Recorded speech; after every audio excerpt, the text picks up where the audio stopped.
Adana had always known the sting of rejection. As an orphan, she was shuffled from one home to another, never staying long enough to feel a sense of belonging.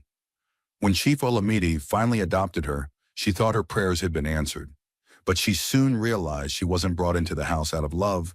She was just another act of charity in the chief's eyes. Chief Olamide already had a daughter, Bolonle, who was rarely home. Bolonle was the complete opposite of Adana, spoiled, wild, and carefree. While Adana grew up with discipline and modesty, Bolonle indulged in a reckless lifestyle, floating from one man to another and bringing home money that Chief Olamide never questioned. As long as the cash flowed, he didn't care about her activities. Adana, however, refused to walk that path. She believed in hard work, decency, and earning her keep with honesty.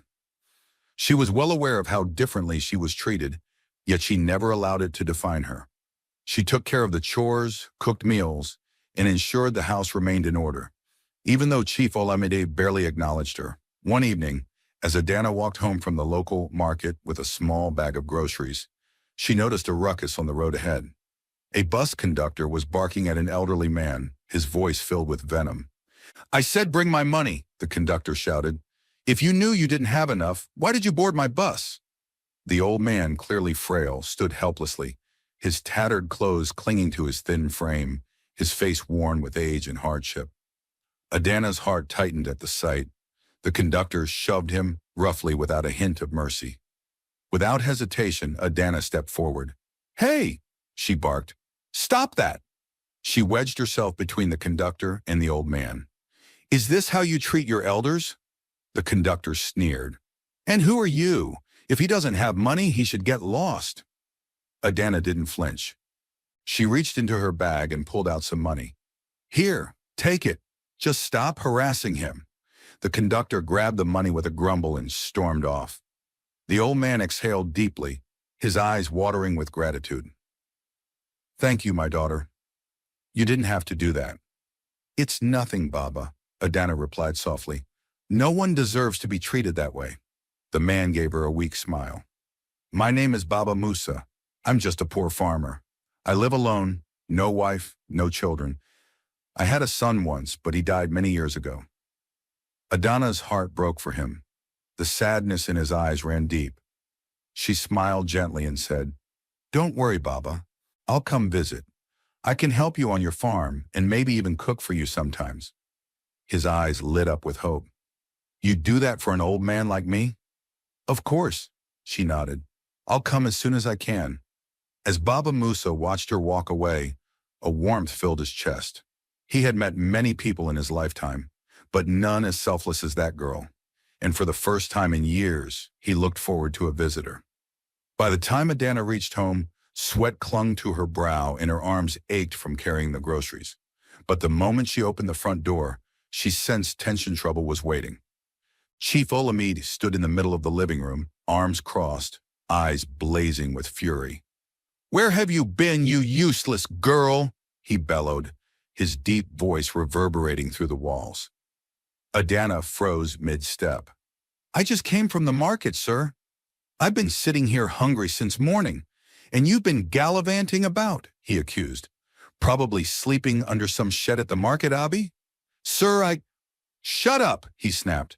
"I've told you not to call me your father. You are not my child and never will be. Now where's the change from the money I gave you?" Adana took a deep breath, steadying herself. "That's what I was trying to explain, sir. On my way back, I saw an old man being harassed by a bus conductor. He had no money, so I used some of the change to help him." Before the words had fully left her mouth, a loud slap resounded across her cheek. Adana stumbled backward, clutching her face in pain as tears filled her eyes. "You gave my money to a poor man?" Chief Olamide roared. "So now you're feeding your poor boyfriend with my money, eh?" "No, sir," she gasped. "It wasn't like that. He was just an old man in trouble." "You foolish girl," he interrupted with bitter laughter. "Look at you. Just look at you. Bolonle is out there collecting millions from big men. Men dash her money just to breathe around her. That money feeds this house, pays the bills. Yet here you are, helping beggars." Adana's stomach churned. She clenched her fist, but her voice was calm and steady. With all due respect, sir, I will never be like Bolonli. God forbid bad thing. Silence descended. The room tensed. Then came another slap. You must be mad, Chief Olamide growled. You think you can compare yourself to Bolonli?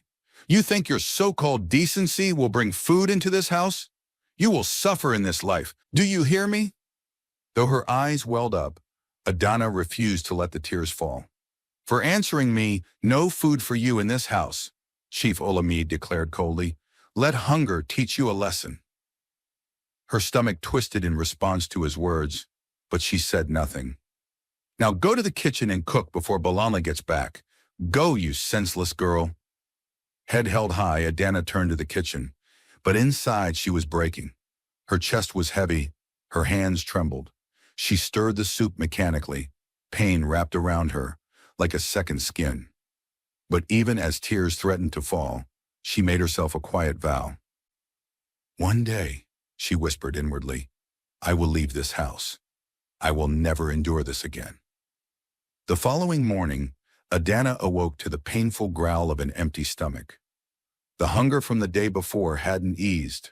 In fact, it had intensified, clawing at her insides. But she knew there was no sympathy waiting for her in that house. So she did what she always did, endured.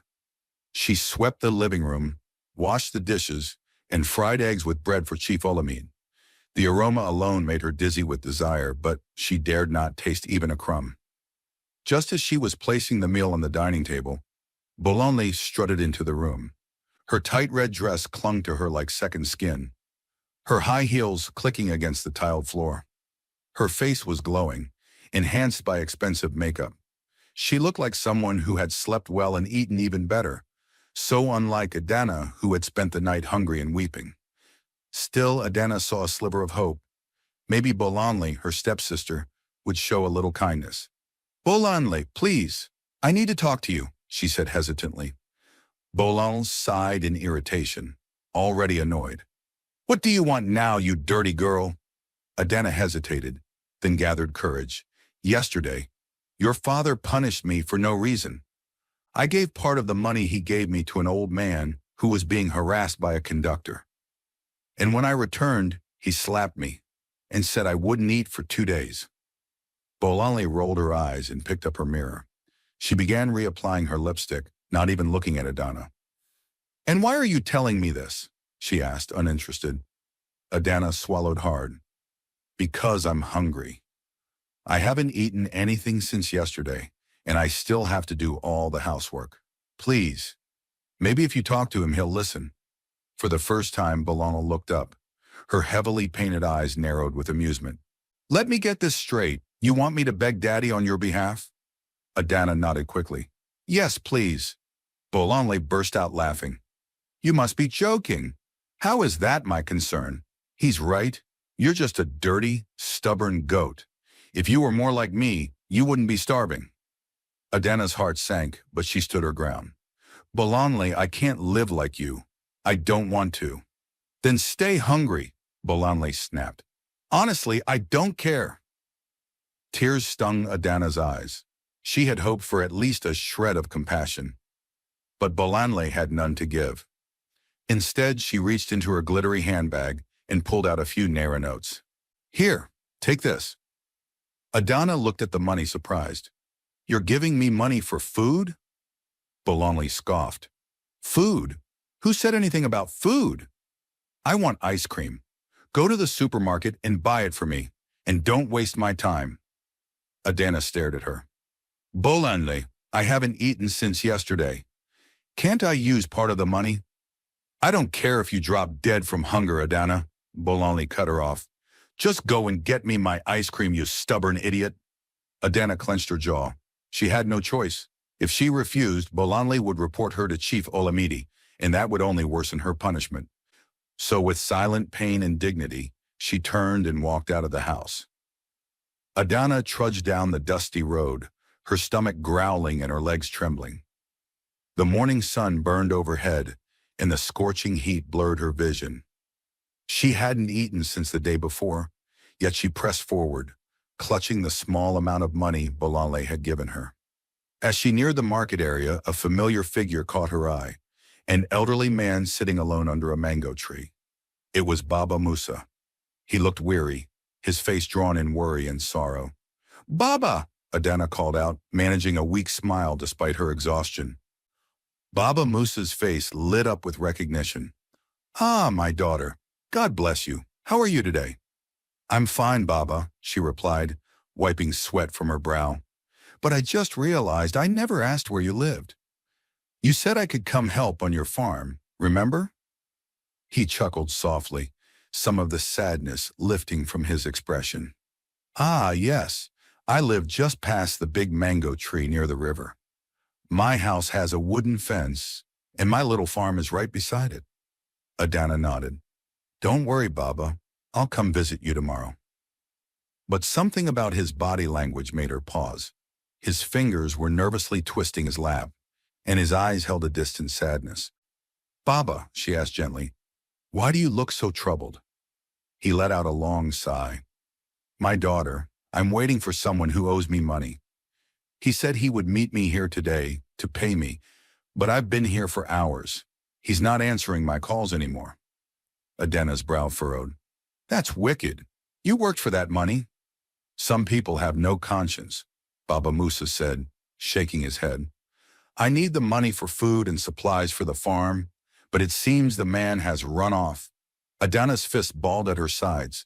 She couldn't stand injustice, especially when it involved someone as humble as Baba Musa. "Baba," she said firmly, "give me his number." He hesitated. "Ah, my daughter, don't worry. Just give it to me." Reluctantly, he handed her a crumpled slip of paper with the man's number scribbled on it. Adana dialed it without hesitation. After a few rings, the man picked up. "Hello," he grunted. "Good afternoon. My name is Adana," she said, her voice steady. "I'm calling regarding the money you owe Baba Musa." A pause, then a scoff. "And what's your business with that? Tell the old man to wait. I don't have money now. Maybe in 2 weeks." Adana's tone turned sharp. 2 weeks? Do you think he eats air? Do you think it's okay to keep a hungry old man waiting while you live your life? The man was quiet for a moment. Then he muttered, "I said I don't have money," and hung up.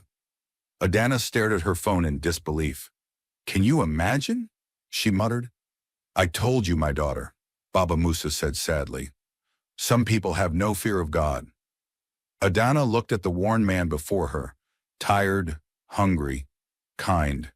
She reached into her pocket and pulled out the money Bolanle had given her for ice cream. "Here," she said, pressing it into Baba Musa's hand. His eyes widened. "No, my daughter, you cannot give me this. I know you are also struggling." Adana shook her head. "You need it more.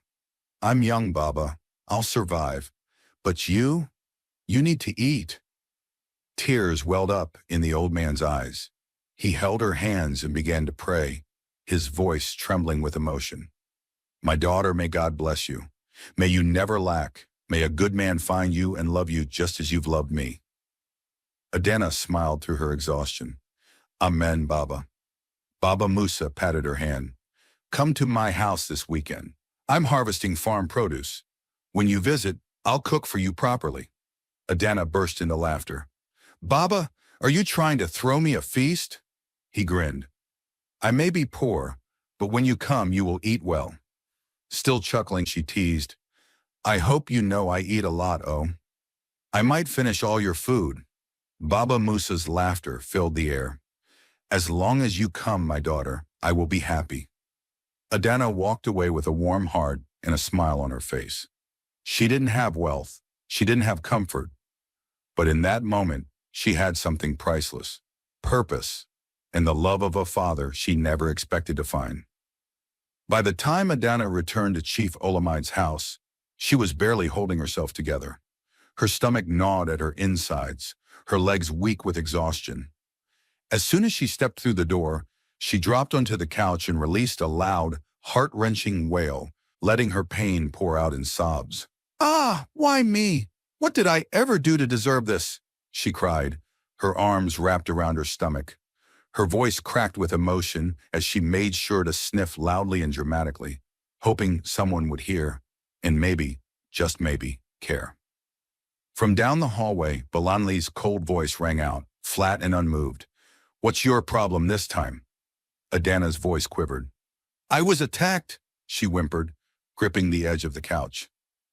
There was a pause.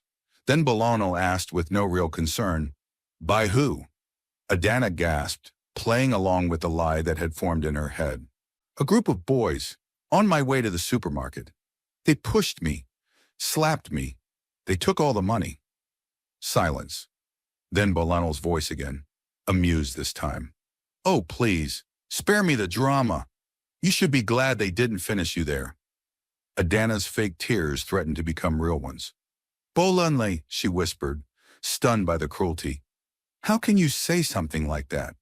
What? Bolanle responded with a slight giggle. You're useless in this house anyway. If they had gotten rid of you, at least the air here would be fresher. Adana's chest tightened. It was one thing to be mocked, but to be wished away like trash. It stung deeply. I swear I'm telling the truth, Adana sobbed. They took everything. I didn't even fight back. Another laugh followed. Are you sure you didn't give the money to your poor boyfriend, and now you're coming back to lie? Adana's eyes widened. I don't have a boyfriend. I've never even been touched by a man. Laughter echoed through the room. That's even worse. What kind of boring life is that?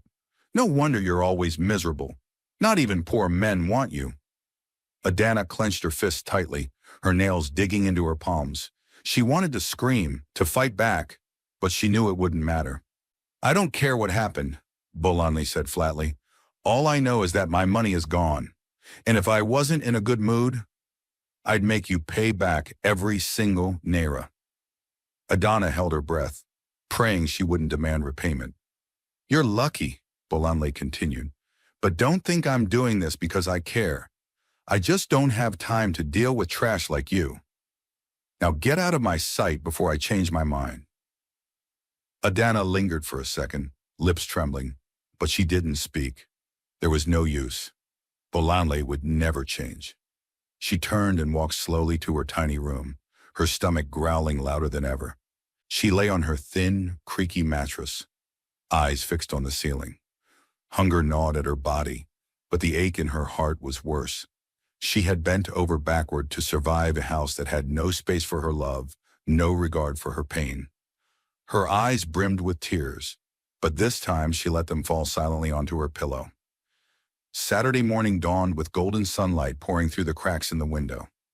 For the first time in a long time, Adana awoke with a flutter of hope in her chest. It had been a week of hunger, humiliation, and endless chores.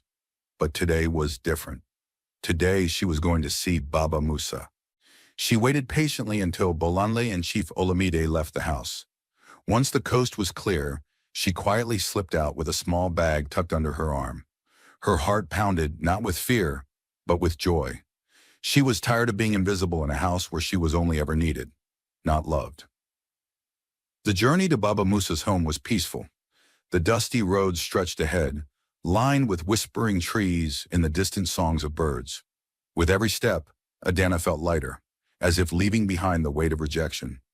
Soon she saw the brown house nestled beside the river, just as Baba had described.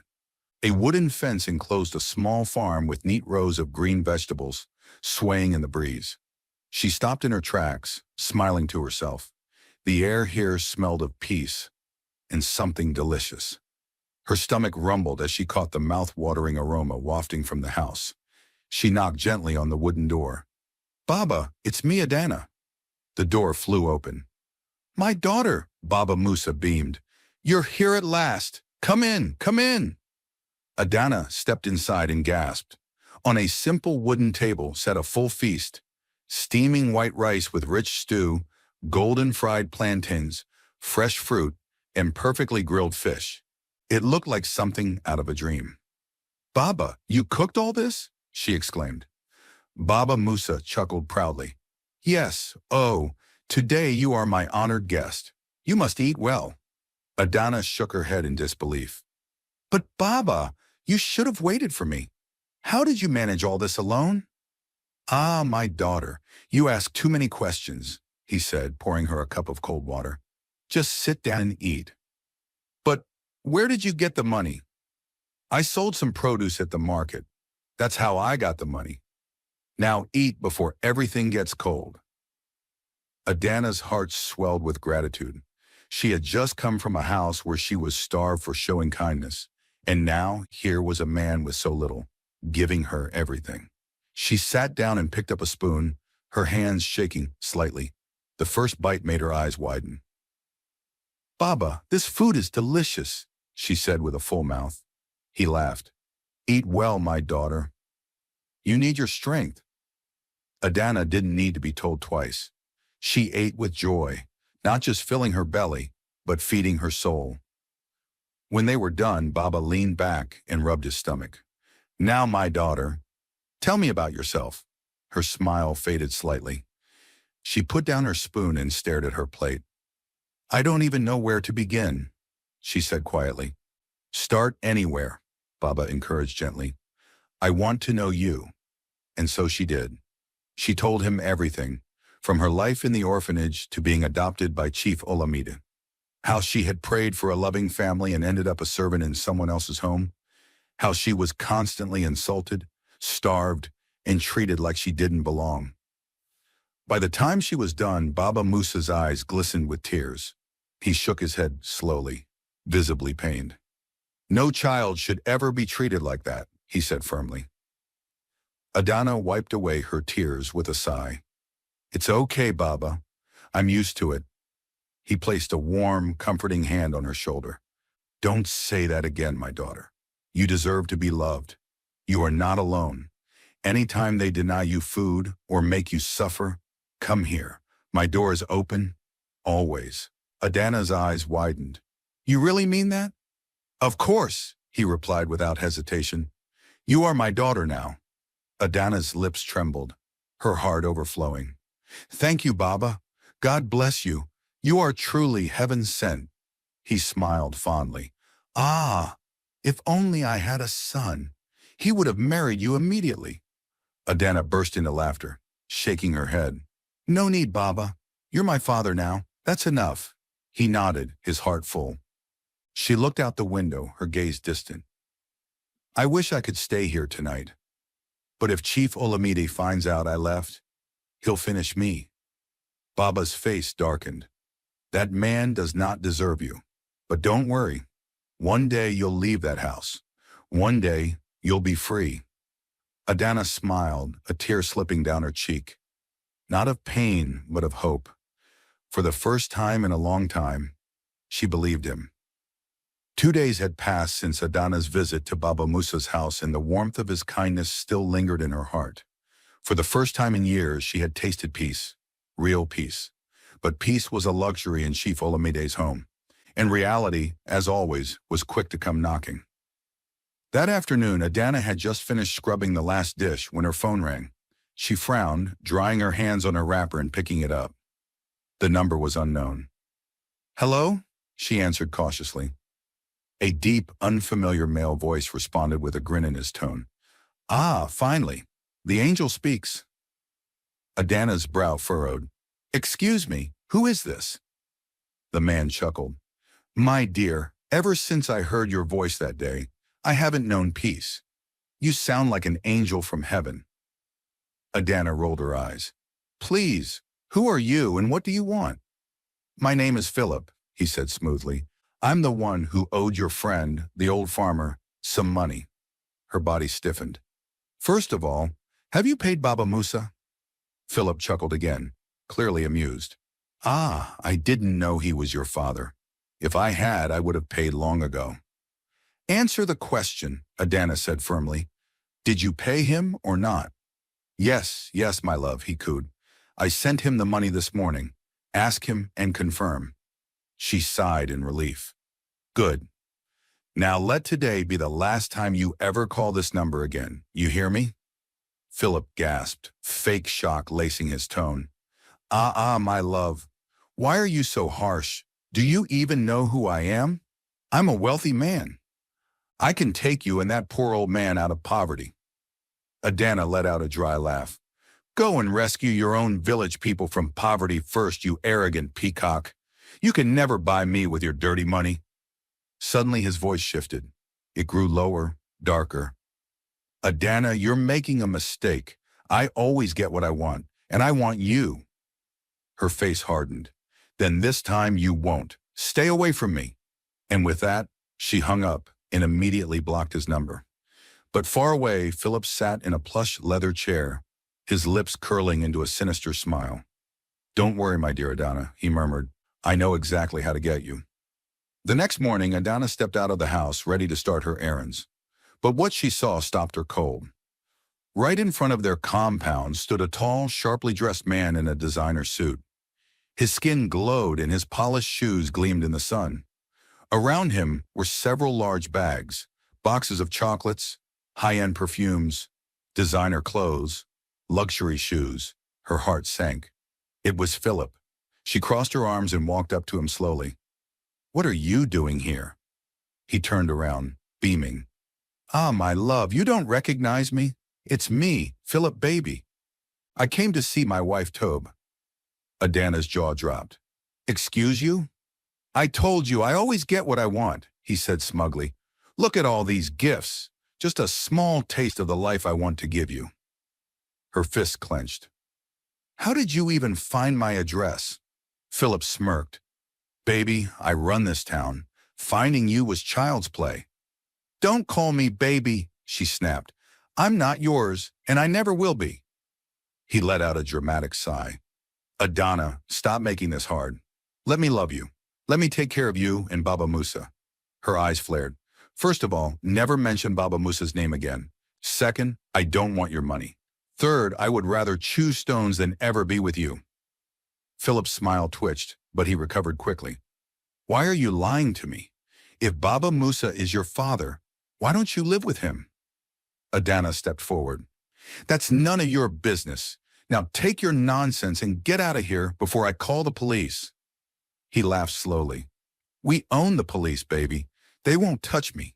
She turned and stormed back into the house, slamming the door behind her and taking deep, calming breaths. Then a sarcastic voice floated down the hallway. Well, well, interesting. Adana spun around to see Bolanle leaning on the wall with a devilish grin. You were really shouting at that fine rich man? Bolanle said with mock disbelief. You're such a waste of beauty, Adana. If he came for me, I would have married him on the spot. Adana snapped. Stay out of this. But Bolanle wasn't done. She swayed outside, her tone now syrupy sweet. Good morning, sir, she said to Philip.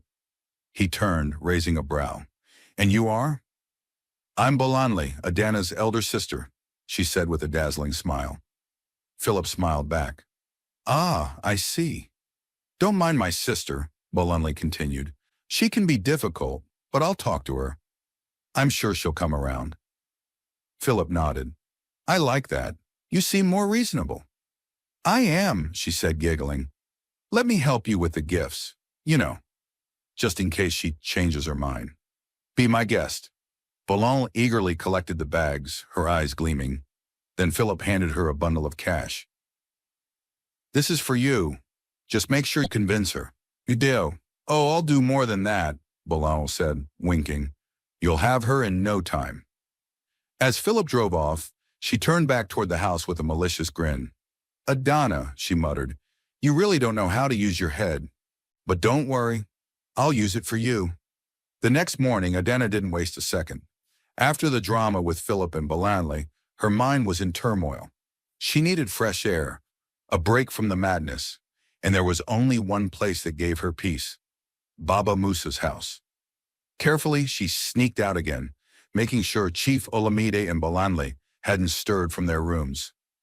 Once on the dusty road, she breathed deeply, taking in the warm air and letting her shoulders relax. As soon as she reached the small brown house near the river, her heart lightened. There, on a wooden bench outside, sat Baba Musa. His eyes twinkled when he saw her. Ah, my daughter, you came, he said with a wide smile. Adana rushed to sit beside him. Yes, Baba, I needed to talk. That Philip man is becoming a pest. Baba raised a brow. What happened again? Adana let out an exasperated sigh. Yesterday, I stepped out and saw him outside our gate, with bags of expensive gifts, calling me his wife-to-be like a lunatic.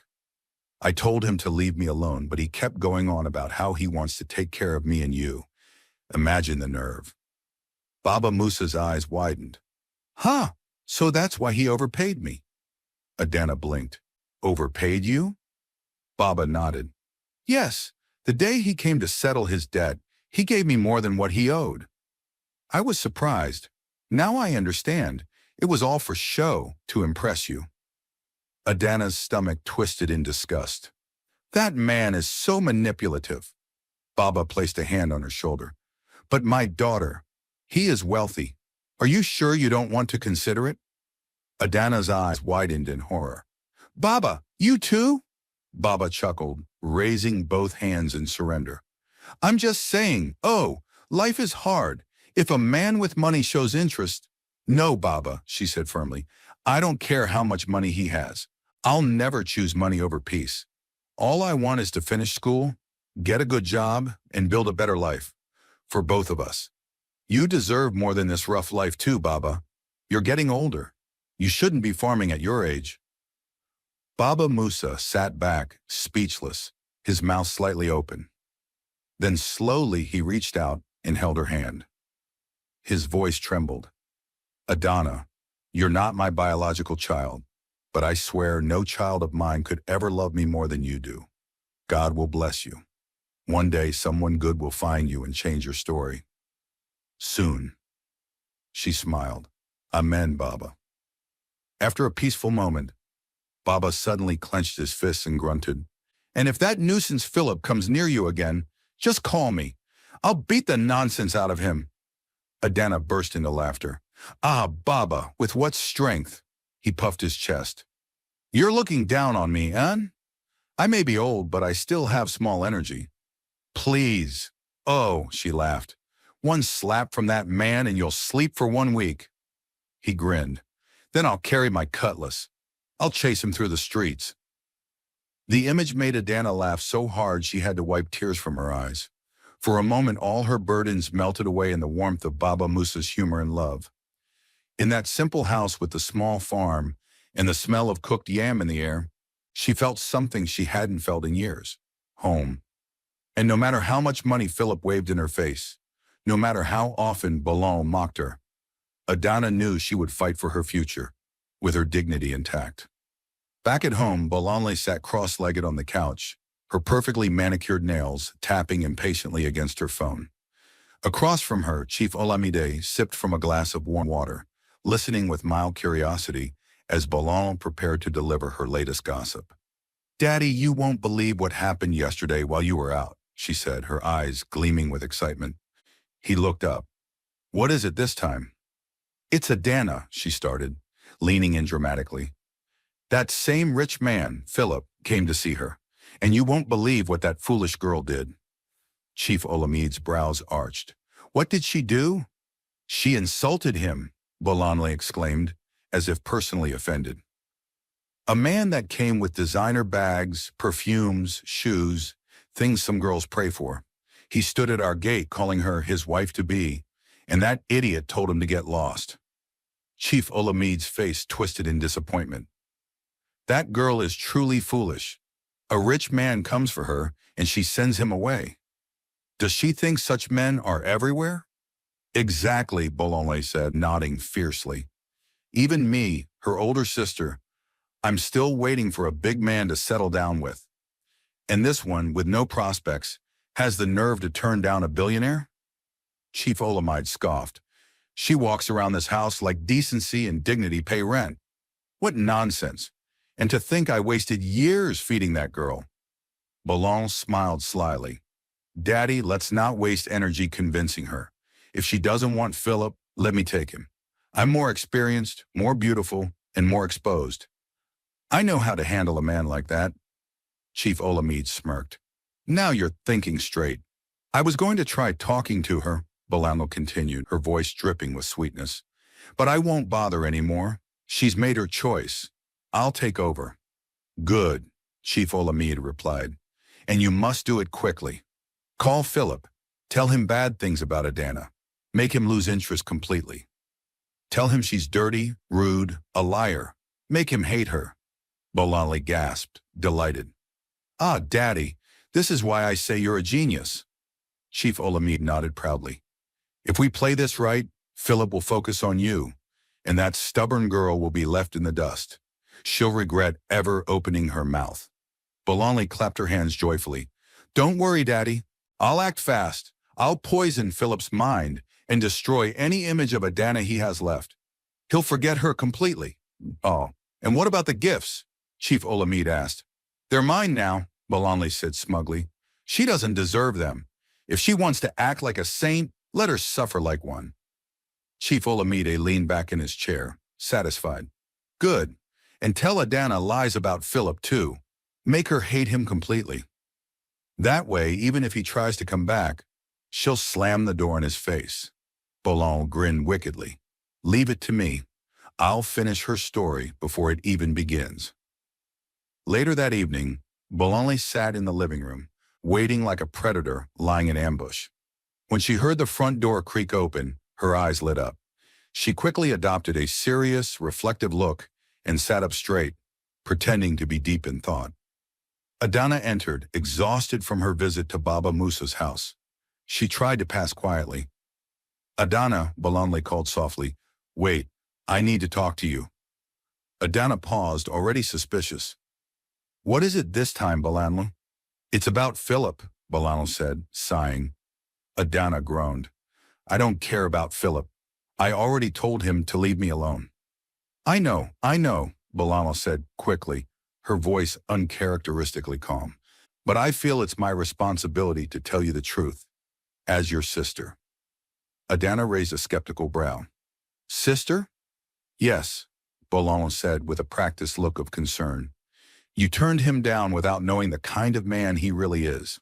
Adana folded her arms. What are you trying to say? Bolanli lowered her voice dramatically. Adana, Philip is a married man. Not just once, twice. He has 2 wives already. And that's not even the worst part. Adana tilted her head, unimpressed. Oh, there's more? Bolanli leaned in. He's a ritualist. Adana blinked. A what? Yes, she whispered. People say he uses women for rituals. That's how he got his money. Adana remained still, her face unreadable. You're not surprised? Bolanli asked, confused. Adana shrugged. Why should I be? I never planned to accept him. Whether he has 2 wives or 10, whether he's a ritualist or a prince, it doesn't concern me. He's not my portion. Bolanli's face twitched, but she forced a smile. Well, I just thought you should know, so you don't regret it later. Adana's smile was small, but cutting. If you're this concerned about his personal life, why don't you marry him yourself? Be his 3rd wife. Bolanli's jaw dropped. What? You clearly care more about him than I do, Adana said, turning toward her room. Go ahead, it's none of my business.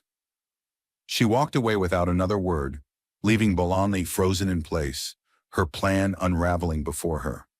Adana's indifference hadn't just ruined her strategy, it had ignited a deeper rage.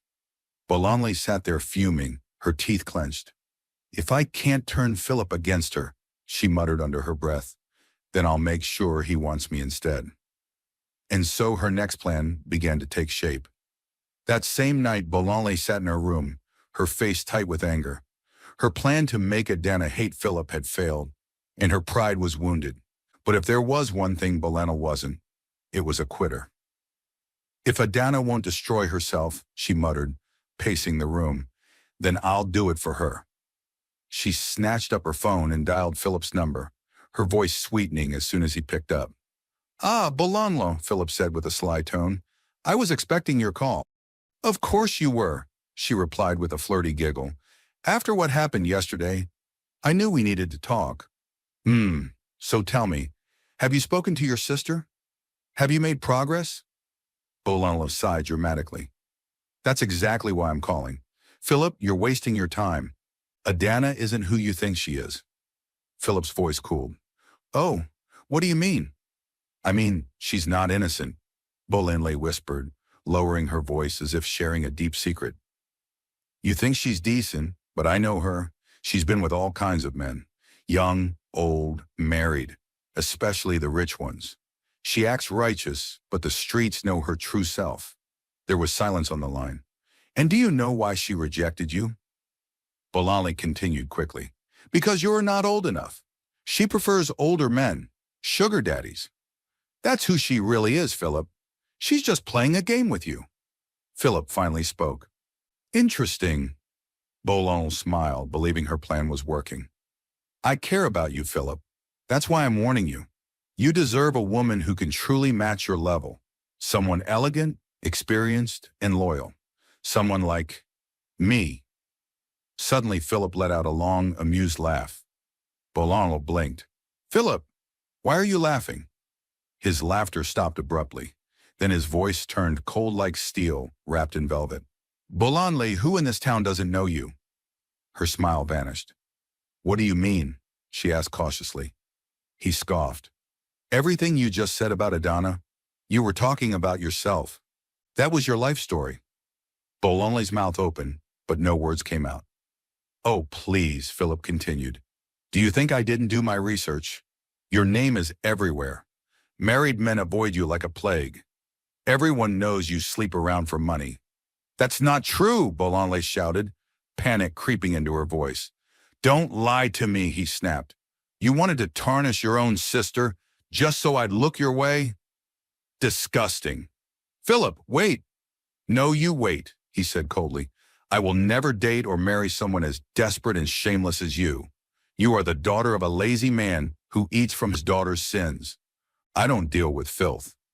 And with that, the line went dead. Bologna stared at her phone in horror, her fingers trembling. Philip hadn't just rejected her, he had humiliated her. And worse, her plan had backfired spectacularly. That evening, Chief Olamide returned from town, his face weary.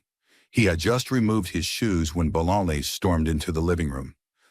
Daddy, she shouted, you won't believe what happened. He groaned. What is it now? I just entered this house. Philip insulted me, she cried. I did everything like you told me. I tried to turn him against Adana. And do you know what he said? That I'm shameless, that I sleep around, that I'm filth.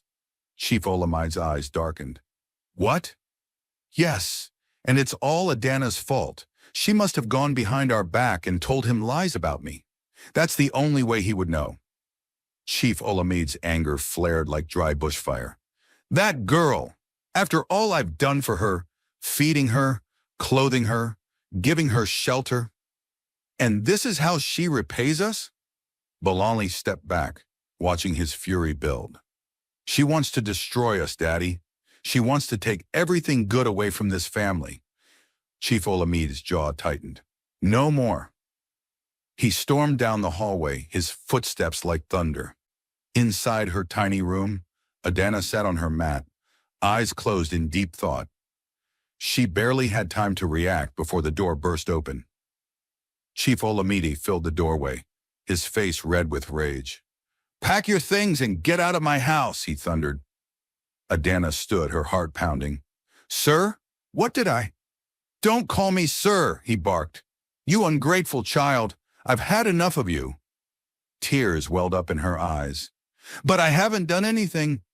Oh, really? He sneered. You think I don't know? You went behind our backs and fed that rich man lies. You ruined Bolanle's chances with him. Adana shook her head. I didn't speak to him at all. Lies, he shouted.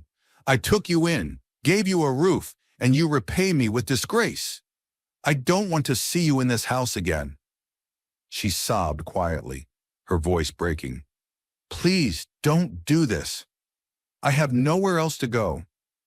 You should have thought of that before biting the hand that fed you. Out. Adana wiped her tears and slowly packed her few belongings. As she walked toward the door, Bolan stood there, arms folded and grinning smugly. Goodbye, Adana, she sneered. Enjoy the streets. Adana didn't say a word. She walked out into the night with nothing but a small bag and a shattered heart. But even in her pain, one thing was clear. She may have lost a house, but she was about to find a home. The moonlight cast a pale glow on the quiet street as Adana walked slowly, her small bag clutched tightly against her chest. Her feet ached. Her heart felt like it had shattered into pieces, and the night air bit into her skin like a warning. She had nowhere to go, nowhere but one place. There was only one soul who had ever shown her love without asking for anything in return. Baba Musa. With trembling legs and a breaking heart, Adana followed the dusty path toward the small brown house near the river, the only place that had ever felt like home. By the time she arrived, her strength was nearly gone. She raised her hand weakly and knocked on the wooden door. It creaked open almost immediately. Baba Musa's eyes widened as he saw her standing there, eyes swollen, shoulders slumped, face streaked with tears. "My daughter?" he gasped, stepping forward. "What are you doing here so late? Are you okay?" Adana opened her mouth, but only a sob came out. "Baba," she whispered before collapsing into his arms. He caught her gently, steadying her with trembling hands. My daughter, you are safe now." He led her inside and placed her gently on the wooden chair. As she wiped her face and tried to catch her breath, the words poured out. She told him everything. How Chief Olamide had accused her, how Bolanle had schemed, and how she had been thrown out like trash. Baba Musa's face grew dark with anger. "That wicked man," he muttered. "After everything you did in that house, this is how he treats you?" Adana nodded, her eyes glassy. "I have nowhere else to go, Baba." "You do," he said firmly. "Right here." She sniffled, hope flickering in her chest. "This is your home now," he declared. "From today, no one will make you suffer again. I may be poor, but I will never let you sleep on the street. You will eat, you will rest, and you will rise again." Adana's lips trembled. "Thank you, Baba." He smiled gently. "Go and rest, my child. Tomorrow is a new day." And for the first time in a long while, Adana closed her eyes in peace, not in fear or pain. The next morning, the sun rose gently over the village, bathing Baba Musa's home in golden light. Birds chirped in the distance as he sat outside on his wooden stool, sipping warm water and watching the breeze dance through the leaves. It was quiet, peaceful, until the rumble of an approaching car shattered the silence. Baba squinted down the path. A sleek, black vehicle was gliding slowly into his compound, shiny, expensive, and completely out of place. He stood up, cautious, unsure what to expect. The door opened, and a tall, finely dressed man stepped out. He wore a crisp suit and polished shoes, and though his face was older, there was something familiar about it. Their eyes met. Baba Musa's mouth fell open. His hands trembled. His voice caught in his throat. The man smiled, voice rich with emotion. "Father, it's me." The words hit Baba Musa like thunder. His knees buckled and he clutched his chest. "Look, Larry!" The man rushed forward, embracing his father tightly. "Yes, Baba, it's me, your son." Baba Musa sobbed into his shoulder. "They told me you were dead. I wept for you every night." "I almost was," Larry said, tears in his eyes. "I had an accident. No one found me in time, but a kind man rescued me. I lost my memory for years. I couldn't remember anything, not even your name." Baba Musa held his face, overwhelmed. My son. Recently," Larry continued, "my memories returned, and I came home as soon as I could." "You're alive, successful," Baba said in disbelief, looking him up and down. "My God is good." Larry smiled. "I started my own businesses. I've done well. But none of it matters without you, Baba." Baba beamed with pride. "You left as a boy and returned a man, a great man." Larry laughed. "And now I want to take care of you. You'll never farm another day." Baba's eyes twinkled. "Ah, my son, now I must ask, are you married?" Larry laughed. "No, Baba, I'm waiting for the right woman." Baba grinned wide. "Then you've come to the right place. She's not home yet, but when she returns, you'll understand." Larry looked at his father, amused. Baba, who are you trying to matchmake me with? Baba chuckled. Patience, my son. You'll soon see. And just as they sat down to talk, Fate was already walking down the road, carrying a basket of vegetables and a heart full of dreams. Adana. Adana walked slowly along the quiet dirt path, balancing a basket of fresh vegetables on her arm. The sun was soft that afternoon, the breeze gentle on her skin. Despite everything she had been through, she felt lighter. Life wasn't perfect, but it had direction, and for the first time in years, she had someone who genuinely cared about her. As she neared the small brown house by the river, she noticed an unfamiliar black car parked outside. She frowned slightly, curiosity stirring in her chest. Baba Musa rarely had visitors, certainly not the type that arrived in sleek, luxury vehicles. She stepped inside, pushing the wooden door open. Baba, I'm back! Her voice stopped mid-sentence. Sitting beside Baba Musa was a tall, well-dressed man in a sharp suit. He looked up the moment she entered, and their eyes locked. Time seemed to freeze. Larry's breath caught in his throat. There she stood, skin glowing from the sun, face soft and beautiful, with a quiet strength in her eyes that struck him deeply. She wasn't flashy or loud like the women he had known. There was something rare about her.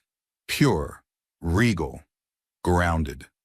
Adana shifted her weight awkwardly, her eyes flicking from Baba Musa to the stranger. Good afternoon, Baba, she greeted politely. Then she turned to Larry with a slight nod. Good afternoon, sir. Larry stood slowly, his voice a little unsure. Good afternoon. What's your name? Adana, she replied simply, offering a small smile. Baba Musa beamed with pride. Ah, Larry, this is the one I told you about. Adana is like a daughter to me. She has been my helper and my strength. Adana's eyes widened. Your son? Larry smiled warmly. Yes, I lost my memory after an accident, but I've finally returned home. That's incredible, Adana whispered. Baba always said he had a son who passed away. Well, God had other plans, Larry said, his gaze still fixed on her. Baba Musa clapped his hands together. Now you see, my son. Did I lie?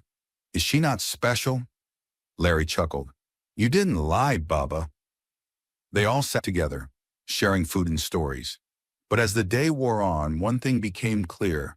Larry couldn't take his eyes off Adana. The more she spoke, the more captivated he became. And when evening came and they all sat quietly on the porch watching the sun dip behind the hills, Larry turned to her with something serious in his eyes. Adana, he said, his voice calm but sure, I don't want to waste time.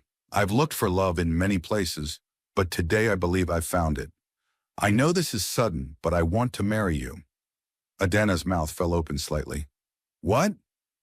Baba Musa chuckled quietly to himself, clearly enjoying this. I know it's fast, Larry continued, but my heart is sure. From the moment I saw you, something shifted. I don't want to play games. I want to build a future. With you. Adana blinked, overwhelmed. Sir, I don't know what to say. I've been through a lot. Right now, all I want is to finish school, get a degree, and build a life. Marriage isn't in my plan. Not yet. Larry smiled. And that's exactly why I admire you. You have purpose. I respect that. I'll wait, for as long as it takes. Just let me stand by you. Baba Musa wiped a proud tear from the corner of his eye. My son, you've chosen well. Adana looked between the two men, her heart racing, her future unwritten. But for the first time, the path ahead didn't scare her. It gave her hope. The years that followed unfolded like a beautiful dream. A dream Adana had once believed was too far to reach. With Larry's unwavering support and Baba Musa's constant encouragement, she enrolled in university.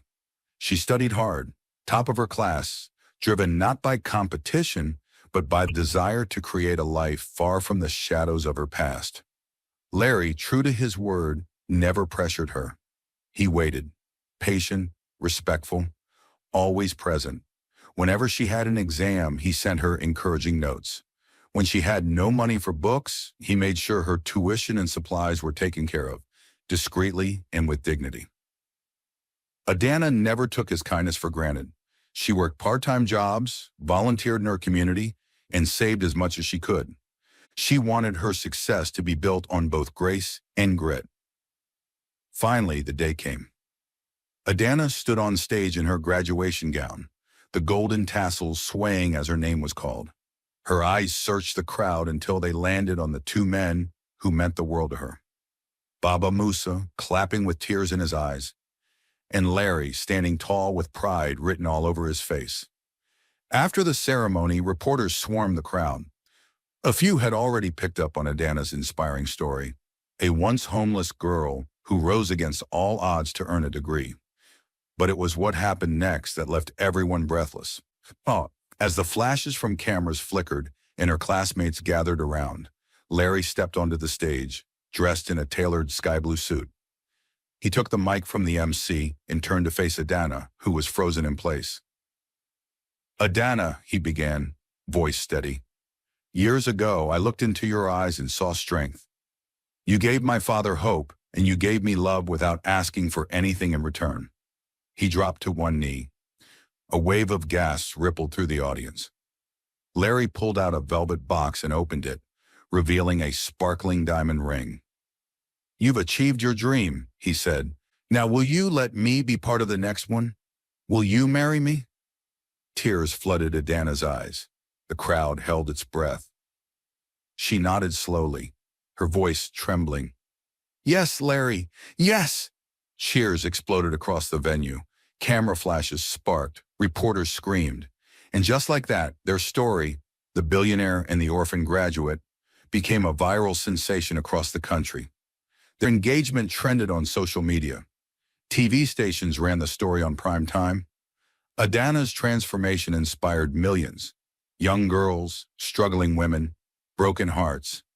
Everyone wanted to know more about the girl who had once been unwanted, now cherished like a queen. But not everyone rejoiced. In a dimly lit apartment across town, Chief Olamide and Billionaire sat in stunned silence, watching the engagement broadcast on TV. The screen showed Larry slipping the ring onto Adana's finger with the headline, "Billionaire Larry proposes to university graduate Adana from rags to royalty." Chief Olamide's face was twisted in fury. His hand trembled as he picked up the remote and hurled it at the wall. "I will not be alive to witness this disgrace," he roared. Billionaire was shaking with rage, her eyes wide with disbelief. "That useless girl, that wretched nobody, engaged to a billionaire? No, no, no, no, I won't let it happen." She stood and began pacing the room like a caged animal. "We must stop it, Daddy. We must ruin her before she ruins us." Chief Olamide's face darkened. "We're going to the native doctor. Tonight." Billionaire's eyes gleamed with wicked fire. "Yes, let her feel pain. Let her collapse in public. Let her cry blood for every moment she made us look like fools." Without a second thought, they stormed out, keys in hand, vengeance burning in their chests. But fate had other plans. As they sped down a winding road, blinded by their own darkness, a massive truck appeared from nowhere. Chief Olamide, too consumed with rage, didn't react in time. The crash was instant, loud, brutal. Their car flipped thrice before slamming into a tree. By the time the villagers reached the scene, it was already too late. Months passed, and the pain of Adana's past faded like a shadow behind her. The wedding day arrived like a page from a fairy tale. The town stood still. Everywhere you turned, there were flowers blooming in brilliant colors, white, gold, and coral. Aisles lined with petals, drummers beating joyfully, guests dressed in their best traditional attires. Laughter, dancing, and joy hung in the air like perfume. Adana stood in her bridal gown, glowing. The girl who once cried herself to sleep on a thin mattress now smiled as her father figure, Baba Musa, held her hand proudly and walked her down the aisle. Larry stood at the altar, eyes locked on hers, barely able to believe the woman he had fallen for was now about to become his wife. When they exchanged vows, there wasn't a dry eye in the room. "I promise," Larry said, his voice thick with emotion, "to cherish you, protect you, and honor the strength that brought you this far." "And I promise," Adana replied, her voice soft but steady, "to love you deeply and stand beside you, the same way you stood by me when the world turned its back." Cheers erupted as they were pronounced husband and wife. Their kiss was more than ceremonial. It was a seal on a story that began in pain but blossomed in grace. Not long after, Adana gave birth to twins, a boy and a girl. Their home was filled with laughter, warmth, and love. Baba Musa, now living with them in Larry's grand mansion, spent his days telling bedtime stories, playing with the children, and tending to a small garden that reminded him of simpler times. One evening, as the sun dipped below the horizon and cast a golden glow across the compound, Baba Musa sat on the veranda with his two grandchildren nestled beside him. Adana stepped outside and handed him a cup of warm tea. Larry followed behind her, wrapping an arm around her waist. "You see, my daughter," Baba Musa said, gazing at her with eyes full of pride, "God always has a plan. He took you through fire to build a palace. He took you from rejection and gave you royalty. You didn't just find a husband. You found purpose." Adana smiled and rested her head on Larry's shoulder. "And I will never forget where I came from. Every scar was a step closer to this joy." Larry kissed her forehead. "You deserve all of it, and more." The children giggled. The breeze carried peace. And in that moment, Adana knew, no matter what trials she had faced, no matter how dark the night had once been, she had found her sunrise, her happily ever after.